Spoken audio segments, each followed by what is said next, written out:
Social মিডিয়াতে একটা হিন্দু ভাই এসে বলছে আমাকে যদি পুলিশ 2 ঘন্টা ছাড় দেয় আমি সব মুসলমানদেরকে মেরে শেষ করে দেবো। তা আমি সেই ভাইকে বলছি, তোমরা মুসলমানকে তো মারার পরে ভাববে, আগে মুসলমান ছাড়াই দেশটা চালিয়ে দেখাও। তোমরা সরকারকে বলো যেন মুসলমানের দেশ থেকে কিচ্ছু যেন না আসে, আমরা মুসলমানের দেশ থেকে কোনো কিচ্ছু ব্যবহার করব না। যখন মুসলমানের দেশ থেকে গ্যাসটা আসছে তখন তো তোমরা রান্না করে খাচ্ছ, তখন তো ভাবছো না ওই গ্যাসটা এসেছে মুসলমানের দেশ থেকে, আমি রান্না করব না ওতে।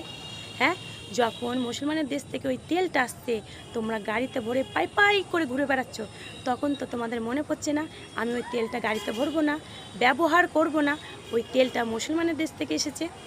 আর একদম শেষ কথা বলছি, তোমার তো দেখে মনে হচ্ছে কি তোমার এই দেশটা তোমার বাপের। তা আমি তোমাকে মনে করিয়ে দিচ্ছি এই দেশটা তোমার বাপের নয়, এই দেশটা আমাদের, এইটা মনে রাখবে, ঠিক আছে?